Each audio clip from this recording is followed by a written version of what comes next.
Hi everybody. Once again welcome you all on Law Vita here. This is Aradhya Gupta and आज हम लोग इस video में discuss करेंगे kinds of human rights. Human rights के कौन कौन से टाइप्स होते हैं।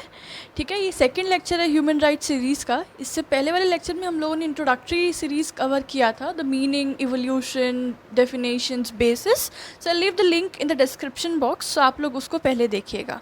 ठीक है, तो अभी काइंड्स को डिफाइन किसने किया था ह्यूमन राइट्स के? So United Nations we all know it's a international organisations which aims to foster the protection of human rights, the dignity of individuals across the whole world, है ना। तो United Nations ने हमें बताया है कि human rights दो तरीके के होते हैं। There are two kinds of human rights. The first is civil and political rights and the second is economic, social and cultural rights. तो ये जो राइट्स हैं ये क्लस्टर में हैं, मतलब सिविल एंड पॉलिटिकल राइट्स एक काइंड है and economic, social and cultural right is another kind of human right. ठीक है, तो शुरुआत करते हैं पहले सिविल एंड पॉलिटिकल राइट्स। तो इसमें सबसे पहले हम लोग डिस्कस करेंगे कि सिविल राइट्स क्या होते हैं। तो civil rights they are those rights which are related to the protection of right to life and personal liberty. ठीक है, सिविल राइट्स वो राइट होते हैं जो कि आपकी पर्सनल लिबर्टी, आपकी लाइफ को प्रोटेक्ट करते हैं, आपको राइट टू लाइफ देते हैं, आपको राइट टू लिबर्टी देते हैं और आपके उस राइट को प्रोटेक्ट करते हैं। तो वो सभी राइट जो आपके right to life, right to personal liberty, ठीक है, जो हम लोगों को हमारे कॉन्स्टिट्यूशन में कहाँ प्रोवाइड है, आर्टिकल 21 में, है ना। तो उस राइट को जो प्रोटेक्ट करते हैं वो राइट्स कहलाते हैं civil rights. They are essential for a person so that he may live a dignified life.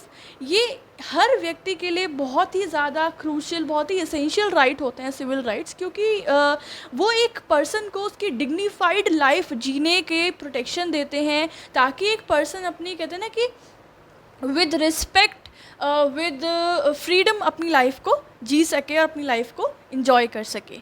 Such right include, इसमें कौन कौन से राइट इंक्लूड होते हैं? So it includes right to life, liberty, security of persons, right to privacy, right to own the property, freedom from torture, inhumane, degrading treatments, freedom of thoughts, religion, freedom of movement, etc. तो ये सभी rights एक बहुत ही basic right है। हमें अपनी livelihood enjoy, livelihood को जीने के लिए ज़रूरी है ही आज के डेट में। हमारी लाइफ सिक्योर रहे, हम अपनी लाइफ को अपने तरीके से जी सकें, ठीक है, और लिबर्टी हमें इंश्योर की जाए of every aspect, liberty of thoughts, expressions, belief, faith in worship, जो which have been enumerated in the preamble itself.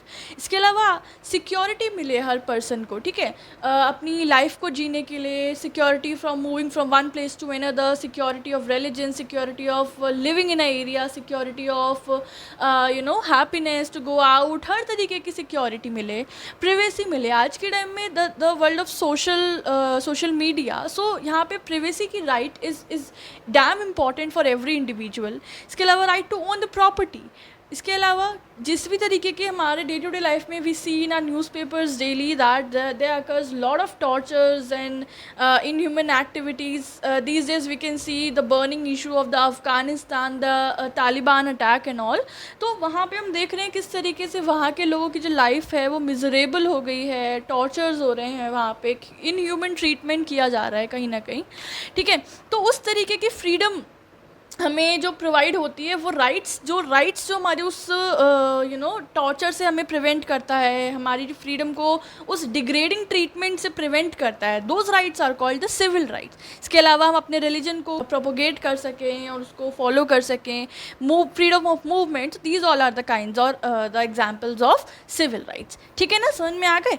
चलो सेकेंड आता है, इसी में एक ही काइंड चल रहा है और एक ही काइंड में there are we can say सब काइंड्स। तो दूसरा है हमारा political rights. So these are those rights which allow a person to participate in the government of a state. ठीक है, पॉलिटिकल वर्ड से समझ में आ रहा है, ठीक है, राजनीतिक बात चल रही है यहाँ पे।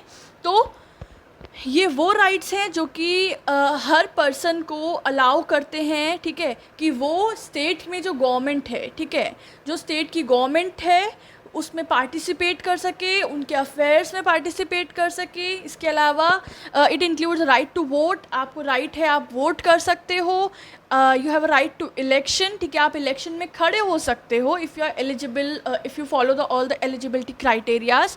इसके अलावा right to take part in the conduct of public affairs, और जो भी पब्लिक अफेयर्स के कंडक्ट होते हैं, जो भी एक्टिविटीज़ होती हैं, जो भी चीज़ें ऑर्गेनाइज होती हैं, उन सभी में आप पार्ट ले सको, ये आपका राइट है। And this right is called as, is termed as political right, ठीक है ना। Ultimately, all those rights which are connected with the government or government dealings or government participation, that all are considered as political rights. Civil and political rights are the rights which may be termed as negative rights in the sense, आपको पता है civil और political rights को negative rights कहा जाता है। भाई negative क्यों कहा जा रहा है? So there is a reason.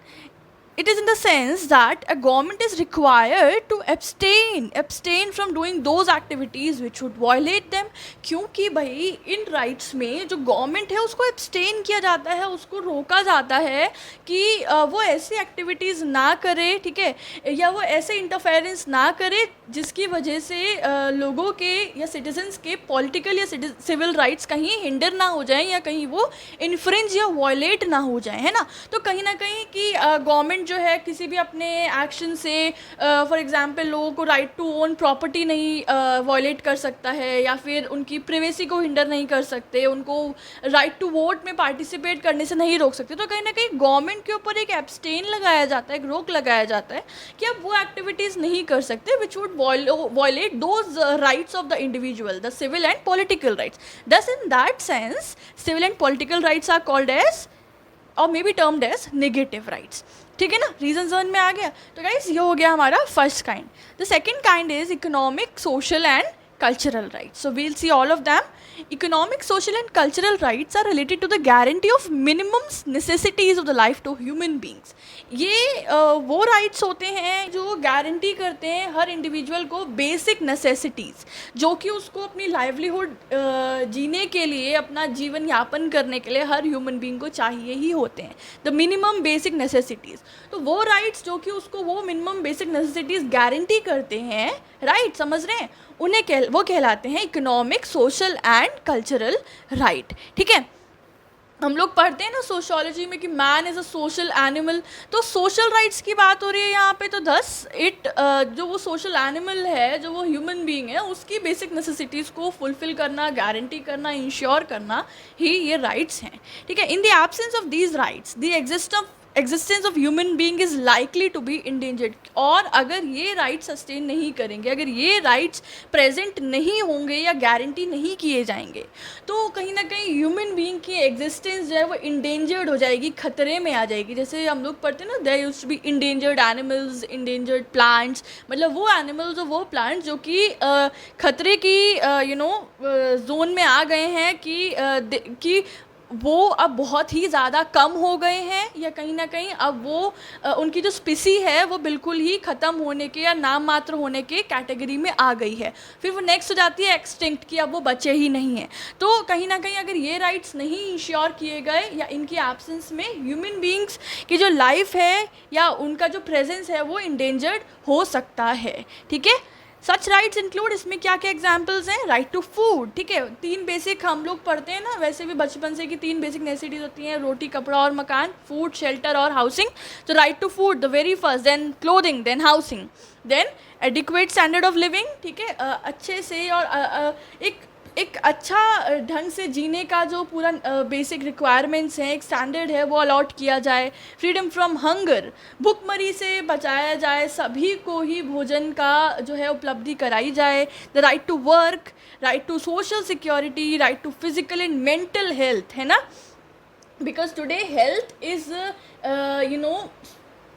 equally important basic necessity, because if health is not there then what will we do the wealth, हम wealth का क्या करेंगे। तो health is a prima facie important, तो health में आपका physical health भी है, and in these days we see a lot of people suffering from various kind of mental health issues, so togetherly mental health is equally important issue, and for that purpose उसको उस protection के लिए भी right is equally necessary. So right to physical and mental health and the right to education are very important in these days, and which have been also inserted in our constitution in article, आप लोग बताओ comment section में, ठीक है। तो ये सारे rights क्या कहलाते हैं, these are the economic, political and economic, social and cultural rights. Political तो ऊपर वाला था, ठीक है ना। The enjoyment of these rights require a major commitment of resources, and therefore their realization cannot be immediate as in the case of civil and political rights. देखो भाई, अभी आप देख सकते हो सिविल और पॉलिटिकल राइट्स में गवर्नमेंट इंटरवेंशन या गवर्नमेंट का कोई बहुत मेजर रोल नहीं था, बस ये राइट्स सबको इंश्योर करने हैं, उन लोगों को अपना लाइफ को, लिबर्टी को इंजॉय करने में, उसको इनेबल करने के लिए और गवर्नमेंट एक्टिविटीज़ में पार्टिसिपेट करने के लिए. लेकिन जो ये राइट्स हैं, इस राइट में जो economic, social and cultural rights हैं, इसमें कहीं ना कहीं रिसोर्सेज की ज़रूरत है. हमें एजुकेशन, गवर्नमेंट एजुकेशन देगी तो आपको रिसोर्सेज चाहिए, फूड देना है, क्लॉथिंग देना है, आपको हाउसिंग देना है, ठीक है, आपको सिक्योरिटी इंश्योर करना है, आपको हेल्थ इंफ्रास्ट्रक्चर पे काम करना है. तो इन सब चीज़ों के लिए कहीं ना कहीं एक मेजर कमिटमेंट चाहिए रिसोर्सेज को लेके. तो because the enjoyment of these rights require a huge commitment of resources, इसीलिए इन राइट्स का रियलाइजेशन करने में समय लग जाता है. It takes more time in comparison to the realization of civil and political rights. Civil and political rights comparatively उसमें इतना resources की need नहीं होती है, तो वो कहीं ना कहीं आप जल्दी realize कर लेते हो as compared to these rights of economic, social and cultural rights, because these require the more resources in comparison. ठीक है ना? And these rights are called the positive rights because they require the active intervention and not the abstention on the part of states. Because as we read earlier, civil and political rights they were called as the negative right because it was abstaining the role of government where or the role of the state. Whereas ये जो rights हैं ये positive right है, क्योंकि यहाँ पे तो आपको states का, state authorities का, state government का intervention चाहिए ही चाहिए इन rights के realization के लिए. यहाँ पे abstention नहीं है, यहाँ पे इंटरवेंशन है. That's why they are called as positive rights. ठीक है, आई होप आप लोगों को समझ में आ गया होगा ये सारे राइट्स का मीनिंग, इनमें क्या क्या तरीके के राइट्स इंक्लूड होते हैं. Now let's have a conclusion and we'll sum of this video. So conclusion says the United Nations has recognized the two set of rights in two separate covenants that are the International Covenant on Civil and Political Rights and International Covenant on Economic, Social and Cultural Rights. तो देखो actually United Nations ने दो separate कोविनेंट्स को क्या नाम है introduce किया था, रिकॉग्नाइज किया था. कोविनेंट्स एक तरीके से आई कैन से ट्रीटीज़. ठीक है, उन दो ट्रीटीज़ में ये दो सेट ऑफ राइट्स को क्या नाम है इंट्रोड्यूस किया गया था. तो वो कोविनेंट्स कौन से थे? तो ये इन्हीं राइट्स पे उनका नाम है international covenant on civil and political right and international covenant on economic, social and cultural rights. तो इन्हीं कोविनेंट्स के अंदर जो है ये राइट्स हम लोग को देखने को मिलते हैं और इन्हीं में ये मैंशनड हैं. ठीक है, अच्छा एक 1 मार्क का क्वेश्चन आ जाता है कि which two covenants are called the sister covenant. तो वो यही दोनों है, international covenant on civil and political rights and international covenant on economic, social and cultural rights. ठीक है ना, तो समझ में आ गया ये हमें कहाँ से डेवलप किए यूनाइटेड नेशंस ने through these two separate covenants. There is a close relationship between them, the civil and political and the economic, social and cultural rights. The civil and political rights have no meaning unless they are accompanied by social, economic and cultural rights. This is very obvious कि right to life तभी तो आपका enable होगा जब आपके पास housing होगा, clothing होगा, fooding होगा, सिक्योरिटी होगा. तो कहीं ना कहीं सिविल एंड पॉलिटिकल राइट्स तब तक कोई मतलब नहीं है उनका. आप क्या करोगे पार्टिसिपेट करके गवर्नमेंट एक्टिविटीज़ में, पब्लिक अफेयर्स में? आप क्या वोट करोगे जब आपको फूडिंग ही नहीं इंश्योर्ड है, आपको एजुकेशन ही नहीं मिला है, आपको हेल्थ फैसिलिटीज़ ही नहीं मिली हैं? तो thus the civil and political rights have no meaning unless they are accompanied by the social, economic and cultural rights, है ना. Thus both the categories of rights are equally important. Definitely दोनों ही categories of rights हैं, दोनों ही kind of rights हैं, वो equally important है. They both are on the same pavement, कोई ऊपर नीचे नहीं है. ठीक है, they are both are simultaneously equally important. The relationship of the two categories of rights was recognise by international human rights conference 1968. और यहाँ तक कि इन दोनों कैटेगरी ऑफ राइट्स का जो रिलेशनशिप है ये एक इंटरनेशनल ह्यूमन राइट्स कॉन्फ्रेंस 1968 में भी रिकॉग्नाइज किया गया था. ठीक है, तो you have to remember this because these are the certain important points that you must mention in your answer if you this question has come in your exam. क्योंकि यही वो points होते हैं that will mark and increase in your number. Exactly. तो बाकी understanding point of view से I think I have covered every aspect जो आप लोगों को जानना चाहिए इस कॉन्सेप्ट से रिलेटेड, और आंसर राइटिंग पर्पज से भी this is all enough. For any doubt do let me know in the comment section, we will solve it together. This was it everyone. पढ़ते रहिए, ठीक है. I will meet you up soon with the next video with the next legal content. Which else video, which else subject series you want me to start on Law Vita, do let me know in the comment section. तो हम लोग उस पर काम करेंगे, जल्दी से आप लोगों के लिए वीडियोज़ लेके आएंगे. सो पढ़ते रहिए. Have a good day. Bye bye. Take care.